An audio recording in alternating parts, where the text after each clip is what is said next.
তারেক রহমান নাই, তিনি Charlie Chaplin হয়ে গেছেন। মুখে কিছুই বলেন না, শুধু হাত দিয়ে টেবিল চাপড়েন আর মুখে মুখে হাসেন। ওনার পাশে বসে ওনার স্বরাষ্ট্রমন্ত্রী সাউদ্দিন আহমেদ 30 মিনিট ধরে সংসদ সদস্য যারা আছেন তাদেরকে সংবিধান পড়ান, এইটা পড়ান সেইটা পড়ান, উনি মুখ দিয়ে কিছু বলেন না। আপনি রংপুরে গিয়ে বলেছেন দয়া করে গণভোটে হ্যাঁ দিন। এখন আপনি মুখে বলুন জুলাই সনদ বাস্তবায়ন আদেশ এটা কি অন্তহীন প্রতারণা নাকি এইটা অন্তর্বর্তীকালীন সরকারের ভালো পদক্ষেপ ছিল? বিএনপি শুধুমাত্র ক্ষমতায় যাবার জন্য, মেজরিটি পাওয়ার জন্য, ভোটে জেতার জন্য গণভোটে হ্যাঁ পক্ষ নিয়েছিল। যদি তারেক রহমান গণভোটে হ্যাঁ ভোট না চাইতো, বিএনপি থেকে মানুষ মুখ ফিরায় নিত, মানুষকে প্রতারিত করে বিএনপি ক্ষমতায় এসছে। এবং আমি নিশ্চিত ছাত্রদল এই লড়াইটা করতে পারবে না। ছাত্রদলকে দিয়ে এই জেনারেশনের পলিটিক্সটা হবে না। ছাত্রদল অলরেডি বিএনপির এই পজিশনে পদ নিয়েছেন। আমিনুল ইসলাম খান ভাই বিএনপির 31 দফা টপ টপ টপ করে সব মুখস্থ করে বলেন, কিন্তু উনি প্রথম দফাটা ভুলে যান যে এখানে সংবিধান সংস্কার কমিশনের কথা বলা আছে। ছাত্রদল এই পলিটিক্সটা, এই জেনারেশন পলিটিক্সটা করতে পারবেন না, যেমন করে 71-এর পলিটিক্স থেকে ছাত্রলীগ মাইনাস হয়ে গেছিল। তবে এসি রুমে তো বসে আছি, বেশি দিন আর এসি রুমে বসে থাকবো না। এরপরে রাজু ভাস্কর্যকে রোদের নিচে দাঁড়াবো। আউযুবিল্লাহি মিনাশ শাইতানির রাজিম, বিসমিল্লাহির রহমানির রহিম। বাংলাদেশ ইসলামী ছাত্র শিবির আয়োজিত আজকের এই সেমিনারের সম্মানিত আয়োজকবৃন্দ এবং সাংবাদিক ভাইরা, সবাইকে জাতীয় ছাত্র শক্তির পক্ষ থেকে শুভেচ্ছা জানিয়ে শুরু করছি। আপনাদের মনে আছে নিশ্চয়ই জুলাই সনদ বাস্তবায়নের যে অধ্যাদেশ বা আদেশ, সেটা 13ই নভেম্বর জারি করা হয়েছিল এবং যে ত্রয়োদশ জাতীয় সংসদ নির্বাচন হয়ে গেল, সেই সংসদ নির্বাচনের তফসিল ঘোষণা করা হয়েছিল 11ই ডিসেম্বর। মানে এই বাস্তবায়ন আদেশটি জারি করবার প্রায় 1 মাস পরে তফসিল ঘোষণা করা হয়েছে, তারপর নির্বাচনের ডামাডোল শুরু হয়েছে। এবং সেই বাস্তবায়ন আদেশে স্পষ্ট করে গণভোট কিভাবে হবে, গণভোটে কয়টি প্রশ্ন থাকবে, গণভোটে কি কি প্রশ্ন থাকবে, সব কিছু স্পষ্ট করে বলা ছিল। আপনি তারেক রহমান বলেন, সালাউদ্দিন আহমেদ বলেন, সবাই নিশ্চয়ই সে বাস্তবায়ন আদেশটি দেখেছে, তারা সেটি পড়েছে। গণভোট কয়টি প্রশ্নের ভিত্তিতে হবে এবং কি কি প্রশ্ন থাকবে সেটি তারা 3 ঘন্টা নয় 1 মাস বসে দেখার সুযোগ পেয়েছে। এবং 1 মাস বসে তারা দেখেছে সেই বাস্তবায়ন আদেশে গণভোটের কথা বলা আছে। তারা দেখবার সুযোগ পেয়েছে যে এখানে সংবিধান সংস্কার পরিষদ বলতে একটা জিনিসের কথা বলা আছে। তারা 1 মাস বসে দেখার সুযোগ পেয়েছিল যেখানে একটা দ্বিতীয় শপথের কথা বলা আছে, যেটি সংবিধান সংস্কার পরিষদের শপথ হবে। এই 1 মাস বসে দেখার পরে তারা কি করলেন, তারা যখন ভোট চাইতে নামলেন, তখন তারেক রহমান রংপুরে গিয়ে, সালাউদ্দিন আহমেদ কক্সবাজারে গিয়ে বললেন যে দয়া করে গণভোটে হ্যাঁ দিন। ছাত্রদলের ভাইরাও একই প্রচারণা করলেন যে আমরা গণভোটে হ্যাঁর পক্ষে আছি। 12ই ফেব্রুয়ারি নির্বাচনের দিন তারা ব্যালটের ছবি তুলে ফেসবুকে দিলেন যে তারা সবাই গণভোটে হ্যাঁ দিচ্ছেন। এই সব কিছু জেনে শুনে জনাব তারেক রহমান গণভোটে হ্যাঁ দিতে বলার পরে, যখন গণভোটে হ্যাঁ জয়যুক্ত হলো, এখন এসে ওনারা বলছেন যে এটা পড়তে 3 ঘন্টা লেগেছে আমাদের, তার মানে জনগণের আরও বেশি সময় লেগেছে। এবং সালাউদ্দিন আহমেদ বলছেন এই বাস্তবায়ন আদেশ যেটি আছে সেটি অন্তর্বর্তীকালীন সরকারের অন্তহীন প্রতারণা। মানে 1 মাস বসে তারা প্রতারিত হয়েছেন, 1 মাসে টের পান নাই যেটা অন্তহীন প্রতারণা। 1 মাসের টের পান নাই এবং তারা এবার টের না পেয়ে প্রতারিত হয়ে 1 মাস পরে গিয়ে আবার গণভোটে হ্যাঁ ভোট চাইছেন। এখন এসে বলছেন এটা প্রতারণা। তার মানে এইটা অন্তর্বর্তীকালীন সরকারের প্রতারণা নয়, এটা বিএনপির মিথ্যা।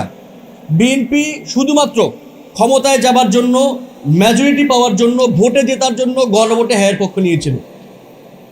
এটা মিথ্যার আশ্রয় নিয়ে বিএনপি সরকার এসছে, বিএনপি ক্ষমতায় এসে মেজরিটি পেয়েছে। 2/3 মেজরিটির কথা শোনা যায়, 213 আসনের কথা শোনা যায়। এই 213 আসন এসছে মিথ্যার বলে। যদি তারেক রহমান গণভোটে হ্যাঁ ভোট না চাইতো, বিএনপি থেকে মানুষ মুখ ফিরায় নিত। শুধুমাত্র মানুষের ভোট পাওয়ার জন্য মানুষকে মিথ্যা বলে, মানুষকে প্রতারিত করে বিএনপি ক্ষমতায় এসছে। দ্বিতীয় আলোচনা, বিএনপির 31 দফা, বিএনপি তাদের যে নির্বাচনকালীন ম্যানিফেস্টো তার থেকে 31 দফার প্রচারণা, মার্কেটিং এবং বেচা বিক্রি বেশি করেছে। 31 দফার প্রথম দফায় বলছেন সংবিধান সংস্কার পরিষদ বা সংবিধান সংস্কার কমিশন, এবং এটা বলছেন আরও বিগত কয়েক বছর ধরে। তারেক রহমানের যুগান্তকারী এক পদক্ষেপ হিসেবে এটাকে নানাভাবে বলেছেন বিএনপির সকল বুদ্ধিজীবীরা, অ্যাক্টিভিস্টরা। এবং এই এতদিন ধরে সংবিধান সংস্কার কমিশনের আলোচনায় বেচার পরে এখন এসে তারা বলছেন সংবিধান সংস্কার কমিশন বলতে কিছু হবে না, হবে একটা সকল ট্রেডিশনাল সংবিধান সংশোধনী কমিটি, যারা সবসময় কিছু অ্যামেন্ডমেন্ট নিয়ে আসে। তাহলে এই যে আপনারা দীর্ঘদিন ধরে মানুষকে বললেন যে আমরা সংবিধান সংস্কার কমিশন করব, এবং মানুষ আপনাদেরকে এই 31 দফা ধরে ভোট দিল, আপনারা তার মানে মানুষের কাছে আরেকটা মিথ্যা বলেছেন, এবং সেই মিথ্যা বলে আপনারা 31 দফা বেচা বিক্রি করে ক্ষমতায় এসেছেন। তার মানে বিএনপি যে ক্ষমতায় এসছে, বিএনপি মিথ্যা বলে ক্ষমতায় এসছেন। তারেক রহমান মানুষের কাছে মিথ্যা বলে, মানুষকে মিথ্যা আশ্বাস দিয়ে তিনি 2/3 যে সকল মেজরিটি শোনা যায় সেই মেজরিটি পেয়েছেন। এবার দ্বিতীয় আলোচনা দেখেন, বাংলাদেশের সংসদে যেখানে নাজিব মুমিন ভাই আছেন, ওনারা সংসদ দেখেন, একজন চার্লি চ্যাপলিন এসছেন, তারেক রহমান নাই, তিনি চার্লি চ্যাপলিন হয়ে গেছেন। মুখে কিছুই বলেন না, শুধু হাত দিয়ে টেবিল চাপড়েন আর মুখে মুখে হাসেন, আর কিছু করেন না। ওনার পাশে বসে ওনার স্বরাষ্ট্রমন্ত্রী সাউদ্দিন আহমেদ 30 মিনিট ধরে সংসদ সদস্য যারা আছেন, মাননীয় সংসদ সদস্যরা, তাদেরকে সংবিধান পড়ান, এইটা পড়ান, সেইটা পড়ান, উনি মুখ দিয়ে কিছু বলেন না। আপনি রংপুরে গিয়ে বলেছেন দয়া করে গণভোটে হ্যাঁ দিন। এখন আপনি মুখে বলুন যে সংবিধান এই যে জুলাই সনদ বাস্তবায়ন আদেশ, এটা কি অন্তহীন প্রতারণা নাকি এইটা সরকারের মানে অন্তর্বর্তীকালীন সরকারের ভালো পদক্ষেপ ছিল? আপনি যে গণভোটে হ্যাঁ দিতে বলেছেন, এখন অধ্যাদেশ বাতিল করতে চাইছেন, এই দুইটা আপনার কোনটা আপনার পজিশন সেটা আপনি মুখ দিয়ে বলেন না। চার্লি চ্যাপলিনের মতো শুধু বসে থাকেন, বসে বসে টেবিল চাপড়ান না মুখে মুখে হাসেন। এবং এই যে তার মানে তা এখন আগে মিথ্যা বলেছেন, এখন মানুষের কাছে ধরা খাবেন বলে কোনো কথা বলছেন না। এবং পুরো বিরোধী দলের নেতা কথা বলছেন, বিরোধী দলের চিফ হুইপ কথা বলছেন, সবাই কথা বলছেন, কিন্তু তারেক রহমান বলছেন না যে আসলে তিনি গণভোট নিয়ে কী করতে চান, এই জনগণের ব্যাপারে তার মতামত কী, এই কথা তারেক রহমান বলছেন না। এবং বলছে কি যে এই অন্তর্বর্তীকালীন সরকার নাকি এনসিপি আর জামাতের সরকার ছিল, ফলত এই যে জুলাই সনদ বাস্তবায়ন যে আদেশটা আছে এটা মূলত এনসিপির এবং জামাতের বাস্তবায়ন আদেশ, এটা অন্য কেউ ছিল না। এবং মানে মজার ব্যাপার কি যে অ্যাটর্নি জেনারেল তাদের, এবং অ্যাটর্নি জেনারেল এইরকম নানা রকমের আইনি যে কলা কৌশল সেটাতে রাষ্ট্রকে বিভিন্ন সময় পরামর্শ দিয়ে থাকেন। অ্যাটর্নি জেনারেল বলছেন যে নাহিদ ইসলাম যেই বলে শপথ নিয়েছেন তিনিও নাকি সেই বলে শপথ নিয়েছেন, অথচ উনি নাহিদ ইসলামের 2 দিন আগে শপথ নিয়েছেন। নাহিদ ইসলাম শপথ নিয়েছেন 8 আগস্ট, উনি শপথ নিয়েছেন আগস্টের 6 তারিখে। এবং উনি বলছেন যে উনি নাকি নাহিদ ইসলাম শপথ নিয়েছিলেন বলে শপথ নিয়েছিলেন, উনি নাহিদ ইসলামের 2 দিন আগে শপথ নিয়েছেন। অ্যাটর্নি জেনারেল ওনাদের, রাষ্ট্রের সর্বোচ্চ আইনি কলাকুশলী ওনারা এসে এখন বলছেন এটা নাকি এনসিপি আর জামাতের আদেশ ছিল। যাই হোক, আমি সর্বশেষ কথা বলি, প্রত্যেক জেনারেশনে একটা পলিটিক্স থাকে। আমাদের 1971 যে জেনারেশন ছিল তাদের একটা পলিটিক্স ছিল, তারা মুক্তিযুদ্ধ পেয়েছিল, তারা সেই পলিটিক্সে ব্যর্থ হয়েছে।